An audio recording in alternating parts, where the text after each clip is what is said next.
ದೇವೋತ್ತಮ ಪರಮಪುರುಷನು ಹೀಗೆಂದು ಹೇಳಿದನು: ಮಹಾಬಾಹುವಾದ ಅರ್ಜುನನೇ, ಮತ್ತೆ ಕೇಳು. ನೀನು ನನ್ನ ಪ್ರೀತಿಯ ಸ್ನೇಹಿತನಾದುದರಿಂದ ನಾನು ನಿನಗಾಗಿ ಇನ್ನೂ ಹೇಳುತ್ತೇನೆ. ನಾನು ಆಗಲೇ ವಿವರಿಸಿರುವ ಜ್ಞಾನಕ್ಕಿಂತ ಇನ್ನೂ ಉತ್ತಮವಾದ ಜ್ಞಾನವನ್ನು ನಿನಗೆ ನೀಡುತ್ತೇನೆ. ದೇವತೆಗಳಾಗಲಿ ಮಹರ್ಷಿಗಳಾಗಲಿ ನನ್ನ ಮೂಲವನ್ನಾಗಲಿ ಸಿರಿಯನ್ನಾಗಲಿ ಅರಿಯರು.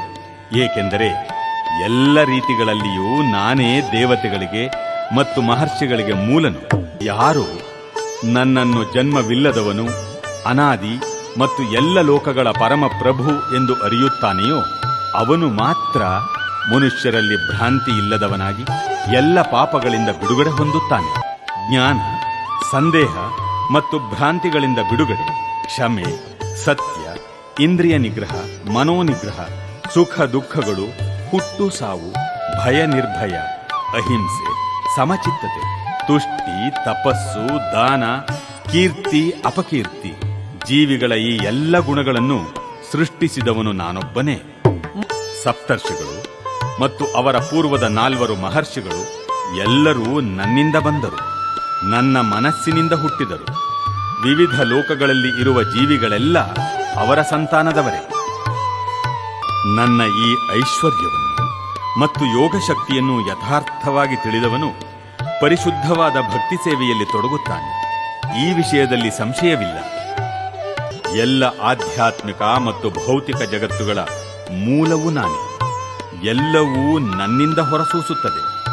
ಇದನ್ನು ಸಂಪೂರ್ಣವಾಗಿ ತಿಳಿದ ವಿದ್ವಾಂಸರು ನನ್ನ ಭಕ್ತಿ ಸೇವೆಯಲ್ಲಿ ನಿರತರಾಗುತ್ತಾರೆ ಮತ್ತು ಹೃದಯ ತುಂಬಿ ನನ್ನನ್ನು ಪೂಜಿಸುತ್ತಾರೆ. ನನ್ನ ಪರಿಶುದ್ಧ ಭಕ್ತರ ಯೋಚನೆಗಳು ನನ್ನಲ್ಲಿ ನೆಲೆಸಿರುತ್ತವೆ. ಅವರ ಬದುಕುಗಳು ಸಂಪೂರ್ಣವಾಗಿ ನನಗೆ ಅರ್ಪಿತವಾಗುತ್ತವೆ ಮತ್ತು ಪರಸ್ಪರವಾಗಿ ನನ್ನ ವಿಷಯವನ್ನು ತಿಳಿಸಿಕೊಡುತ್ತಾ ನನ್ನ ಬಗೆಗೆ ಮಾತನಾಡುತ್ತಾ ಅವರು ಬಹು ತೃಪ್ತಿಯನ್ನು ಆನಂದವನ್ನೂ ಪಡೆಯುತ್ತಾರೆ. ನನ್ನ ಪ್ರೀತಿಪೂರ್ವಕ ಸೇವೆಗೆ ಸದಾ ಮುಡಿಪಾಗಿರುವವರಿಗೆ ಅವರು ನನ್ನ ಬಳಿಗೆ ಬರುವುದಕ್ಕೆ ಅಗತ್ಯವಾದ ಬುದ್ಧಿಯೋಗವನ್ನು ನಾನು ಕೊಡುತ್ತೇನೆ. ಅವರಿಗೆ ವಿಶೇಷ ಅನುಕಂಪವನ್ನು ತೋರಲು ನಾನು ಅವರ ಹೃದಯಗಳಲ್ಲಿದ್ದು ಜ್ಞಾನದ ದೀಪದ ಬೆಳಕಿನಿಂದ ಅಜ್ಞಾನದ ಕತ್ತಲನ್ನು ನಾಶ ಮಾಡುತ್ತೇನೆ. ಅರ್ಜುನನು ಹೇಳಿದನು: ನೀನು ದೇವೋತ್ತಮ ಪರಮಪುರುಷ, ಪರಂಧಾಮ, ಪವಿತ್ರ, ಪರಿಪೂರ್ಣ ಸತ್ಯ. ನೀನು ನಿತ್ಯನು, ದಿವ್ಯನು, ಆದಿಪುರುಷನು. ನಿನಗೆ ಹುಟ್ಟಿಲ್ಲ.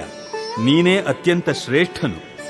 ನಾರದ, ಅಸಿತ, ದೇವಲ ಮತ್ತು ವ್ಯಾಸರಂತಹ ಮಹರ್ಷಿಗಳು ನಿನ್ನ ವಿಷಯದಲ್ಲಿ ಈ ಸತ್ಯವನ್ನು ದೃಢಪಡಿಸುತ್ತಾರೆ. ಈಗ ನೀನೇ ಇದನ್ನು ನನಗೆ ಹೇಳುತ್ತಿದ್ದೀಯೇ? ಕೃಷ್ಣ, ನೀನು ನನಗೆ ಹೇಳುವುದನ್ನೆಲ್ಲ ಸತ್ಯವೆಂದು ಸಂಪೂರ್ಣವಾಗಿ ಒಪ್ಪಿಕೊಳ್ಳುತ್ತೇನೆ. ಪ್ರಭುವೇ, ದೇವತೆಗಳಾಗಲಿ ದಾನವರಾಗಲಿ ನಿನ್ನ ವ್ಯಕ್ತಿತ್ವವನ್ನು ಅರ್ಥ ಮಾಡಿಕೊಳ್ಳಲಾರರು. ಓ ಪುರುಷೋತ್ತಮನೇ, ಎಲ್ಲದರ ಮೂಲನೇ, ಎಲ್ಲದರ ಪ್ರಭುವೇ, ದೇವದೇವನೇ, ಜಗತ್ಪತಿಯೇ, ವಾಸ್ತವವಾಗಿ ನಿನ್ನ ಅಂತರಂಗ ಶಕ್ತಿಯಿಂದ ನೀನೊಬ್ಬನೇ ನಿನ್ನನ್ನು ಅರ್ಥ ಮಾಡಿಕೊಳ್ಳಬಲ್ಲೆ. ಯಾವ ದೈವಿಕ ಸಂಪತ್ತುಗಳಿಂದ ನೀನು ಈ ಎಲ್ಲ ಜಗತ್ತುಗಳನ್ನು ವ್ಯಾಪಿಸಿರುವೆಯೋ ಅವನ್ನು ಕುರಿತು ನನಗೆ ವಿವರವಾಗಿ ಹೇಳು. ಪರಮಯೋಗಿಯೇ, ನಾನು ಸದಾ ನಿನ್ನನ್ನು ಧ್ಯಾನ ಮಾಡುವುದು ಹೇಗೆ? ಓ ದೇವೋತ್ತಮ ಪರಮಪುರುಷನೇ, ಯಾವ ಯಾವ ರೂಪಗಳಲ್ಲಿ ನಿನ್ನನ್ನು ಸ್ಮರಿಸಬೇಕು? ಜನಾರ್ದನ, ನಿನ್ನ ಸಿರಿಗಳ ಯೋಗ ಶಕ್ತಿಯನ್ನು ಮತ್ತೆ ವಿವರವಾಗಿ ವರ್ಣಿಸು. ನಿನ್ನ ವಿಷಯ ಕೇಳುವುದು ಸಾಕು ಎಂದೇ ನನಗೆ ಅನಿಸುವುದಿಲ್ಲ. ನಿನ್ನ ವಿಷಯವನ್ನು ಕೇಳಿದಷ್ಟು ನಿನ್ನ ಮಾತುಗಳ ಅದ್ಭುತವನ್ನು ಸವಿಯಬೇಕು ಎನಿಸುತ್ತದೆ. ದೇವೋತ್ತಮ ಪರಮಪುರುಷನು ಹೀಗೆಂದನು: ಆಗಲಿ ಅರ್ಜುನ, ನನ್ನ ದಿವ್ಯ ವಿಭೂತಿಗಳನ್ನು ಕುರಿತು ಹೇಳುತ್ತೇನೆ. ನನ್ನ ವಿಭೂತಿಗಳಿಗೆ ಮಿತಿಯಿಲ್ಲ.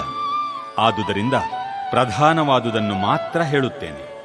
ಅರ್ಜುನ, ನಾನು ಎಲ್ಲ ಜೀವಿಗಳ ಹೃದಯದಲ್ಲಿ ನೆಲೆಸಿರುವ ಪರಮಾತ್ಮ. ಎಲ್ಲ ಜೀವಿಗಳ ಆದಿ, ಮಧ್ಯ ಮತ್ತು ಅಂತ್ಯವೂ ನಾನು. ಆದಿತ್ಯರಲ್ಲಿ ವಿಷ್ಣು, ಜ್ಯೋತಿಗಳಲ್ಲಿ ತೇಜಸ್ವಿ ಸೂರ್ಯ, ಮರುತರಲ್ಲಿ ಮರೀಚಿ ಮತ್ತು ನಕ್ಷತ್ರಗಳಲ್ಲಿ ನಾನು ಚಂದ್ರನು. ವೇದಗಳಲ್ಲಿ ನಾನು ಸಾಮವೇದ, ದೇವತೆಗಳಲ್ಲಿ ಸ್ವರ್ಗರಾಜನಾದ ಇಂದ್ರ, ಇಂದ್ರಿಯಗಳಲ್ಲಿ ನಾನು ಮನಸ್ಸು ಮತ್ತು ಜೀವಿಗಳಲ್ಲಿ ಚೇತನ. ರುದ್ರರಲ್ಲಿ ನಾನು ಶಿವ, ಯಕ್ಷ ರಾಕ್ಷಸರಲ್ಲಿ ನಾನು ಕುಬೇರ, ವಸುಗಳಲ್ಲಿ ನಾನು ಅಗ್ನಿ ಮತ್ತು ಪರ್ವತಗಳಲ್ಲಿ ಮೇರು. ಅರ್ಜುನನೇ, ಪುರೋಹಿತರಲ್ಲಿ ನಾನು ಮುಖ್ಯನಾದ ಬೃಹಸ್ಪತಿ ಎಂದು ತಿಳಿದುಕೋ. ಸೇನಾಧಿಪತಿಗಳಲ್ಲಿ ನಾನು ಕಾರ್ತಿಕೇಯ ಮತ್ತು ಸರಸ್ಸುಗಳಲ್ಲಿ ಸಾಗರ. ಮಹರ್ಷಿಗಳಲ್ಲಿ ನಾನು ಭೃಗು, ಕಂಪನಗಳಲ್ಲಿ ನಾನು ದಿವ್ಯ ಓಂಕಾರ. ಯಜ್ಞಗಳಲ್ಲಿ ನಾನು ಜಪಯಜ್ಞ, ಚಲಿಸದ ವಸ್ತುಗಳಲ್ಲಿ ನಾನು ಹಿಮಾಲಯ. ವೃಕ್ಷಗಳಲ್ಲಿ ನಾನು ಅಶ್ವತ್ಥ, ದೇವ ಋಷಿಗಳಲ್ಲಿ ನಾರದ, ಗಂಧರ್ವರಲ್ಲಿ ನಾನು ಚಿತ್ರರಥ, ಸಿದ್ಧಿ ಪಡೆದವರಲ್ಲಿ ನಾನು ಕಪಿಲಮುನಿ.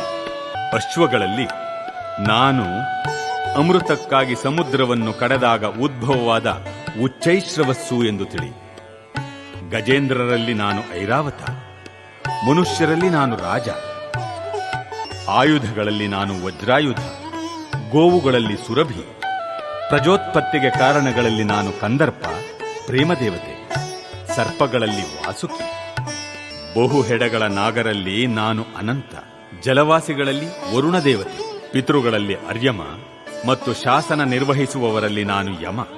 ದೈತ್ಯರಲ್ಲಿ ನಾನು ಭಕ್ತ ಪ್ರಹ್ಲಾದ, ಕ್ಷಯವನ್ನುಂಟು ಮಾಡುವವರಲ್ಲಿ ನಾನು ಕಾಲ. ಪ್ರಾಣಿಗಳಲ್ಲಿ ಸಿಂಹ ಮತ್ತು ಪಕ್ಷಿಗಳಲ್ಲಿ ಗರುಡ, ಪರಿಶುದ್ಧಗೊಳಿಸುವವರಲ್ಲಿ ನಾನು ವಾಯು. ಶಸ್ತ್ರಧಾರಿಗಳಲ್ಲಿ ರಾಮ, ಮೀನುಗಳಲ್ಲಿ ನಾನು ಮಕರ ಮತ್ತು ಹರಿಯುವ ನದಿಗಳಲ್ಲಿ ಗಂಗಾ ನದಿ. ಅರ್ಜುನ, ಎಲ್ಲ ಸೃಷ್ಟಿಗಳಿಗೆ ನಾನೇ ಆದಿ, ಅಂತ್ಯ ಮತ್ತು ಮಧ್ಯ. ಎಲ್ಲ ವಿದ್ಯೆಗಳಲ್ಲಿ ನಾನು ಅಧ್ಯಾತ್ಮ ವಿದ್ಯೆಯು. ಎಲ್ಲ ತಾರ್ಕಿಕರಲ್ಲಿ ನಾನೇ ನಿರ್ಣಾಯಕ ಸತ್ಯ. ಅಕ್ಷರಗಳಲ್ಲಿ ನಾನು ಅಕಾರ, ಸಮಾಸಗಳಲ್ಲಿ ದ್ವಂದ್ವ ಸಮಾಸ. ನಾನೇ ಅಕ್ಷಯವಾದ ಕಾಲ. ಸೃಷ್ಟಿಕರ್ತರಲ್ಲಿ ನಾನು ಬ್ರಹ್ಮ, ಸರ್ವಭಕ್ಷಕನಾದ ಮೃತ್ಯುವೂ ನಾನೇ.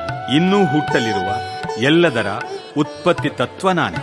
ಸ್ತ್ರೀಯರಲ್ಲಿ ಕೀರ್ತಿ, ಶ್ರೀ, ವಾಕ್ಕು, ಸ್ಮೃತಿ, ಮೇಧಾಶಕ್ತಿ, ದೃಢತೆ ಮತ್ತು ತಾಳ್ಮೆ ನಾನು. ಸಾಮವೇದದಲ್ಲಿನ ಸ್ತೋತ್ರಗಳಲ್ಲಿ ನಾನು ಬೃಹತ್ ಸಾಮ, ಕಾವ್ಯದಲ್ಲಿ ಗಾಯತ್ರಿ. ಮಾಸಗಳಲ್ಲಿ ನಾನು ಮಾರ್ಗಶಿರ ಮತ್ತು ಋತುಗಳಲ್ಲಿ ಕುಸುಮಾಕರವಾದ ವಸಂತ. ಮೋಸಗಾರರ ಜೂಜು ನಾನೇ, ತೇಜಸ್ವಿಗಳ ತೇಜಸ್ಸು ನಾನು. ನಾನು ಜಯ, ನಾನು ಸಾಹಸ, ಬಲಿಷ್ಠರ ಬಲವೂ ನಾನೇ. ವೃಷ್ಣಿವಂಶದವರಲ್ಲಿ ನಾನು ವಾಸುದೇವ, ಪಾಂಡವರಲ್ಲಿ ನಾನು ಅರ್ಜುನ. ಋಷಿಗಳಲ್ಲಿ ನಾನು ವ್ಯಾಸ, ಮಹಾಚಿಂತಕರಲ್ಲಿ ನಾನು ಉಶನ. ಅವಿಧೇಯತೆಯನ್ನು ದಮನ ಮಾಡುವ ರೀತಿಗಳಲ್ಲಿ ನಾನು ಶಿಕ್ಷೆ, ಜಯವನ್ನು ಅರಸುವವರಲ್ಲಿ ನಾನು ನೀತಿ. ಗುಹ್ಯ ವಿಷಯಗಳಲ್ಲಿ ನಾನು ಮೌನ, ಜ್ಞಾನಿಗಳ ಜ್ಞಾನ ನಾನು.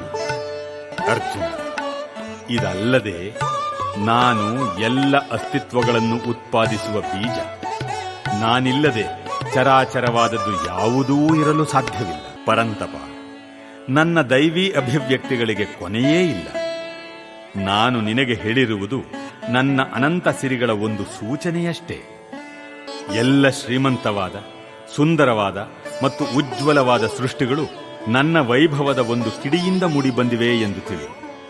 ಈ ವಿವರವಾದ ಜ್ಞಾನದ ಅಗತ್ಯವೇನು?